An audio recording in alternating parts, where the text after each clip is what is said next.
In this video, we will review bundling and using jar package resources within the Java programming language. Using Eclipse, let's create a new jar file. In Package Explorer, select one or more Java elements to export. We will select our project. We can select Export either from the context menu by right-clicking on our project and selecting Export, or from the File menu, we can also find the Export option. File, Export. If the Java node isn't expanded, expand it.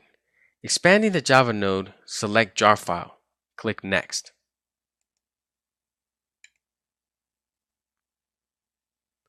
In the jar file specification page, select the resources that you want to export in the Select Resources to Export field.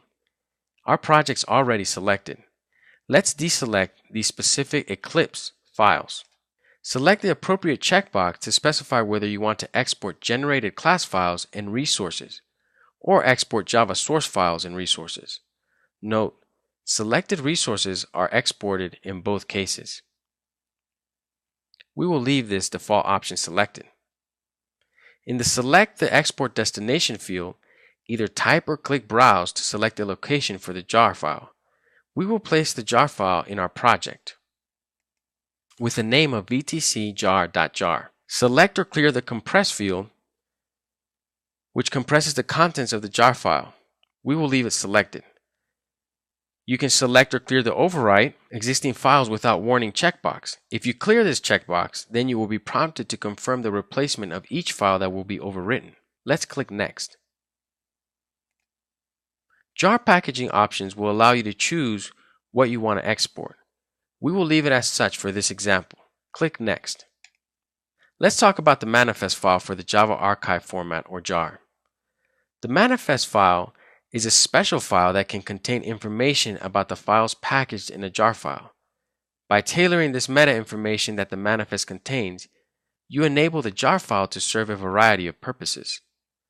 Defining the jar manifest in this menu will allow you to either define the important parts of the jar file manifest directly in the wizard, or choose to use a manifest file that already exists in your system. If it's not already selected, click the Generate the Manifest File button, as we have here.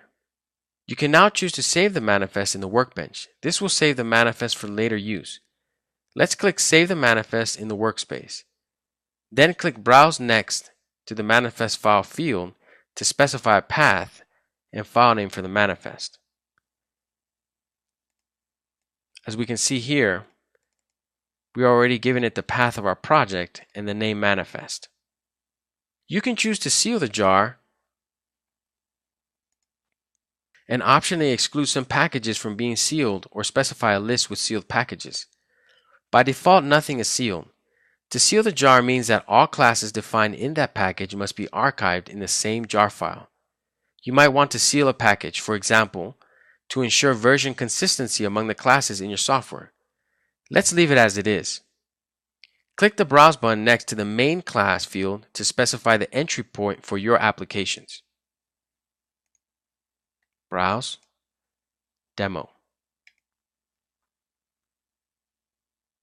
If your class is not on the list, then you forgot to select it at the beginning. Click Finish, and this will create the jar, and optionally a jar description and a manifest file.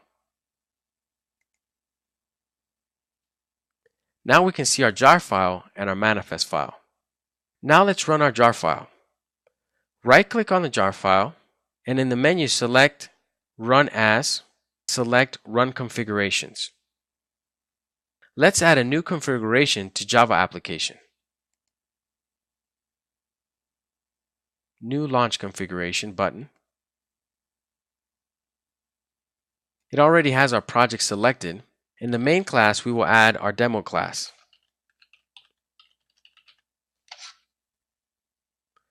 Let's see the output of the jar file.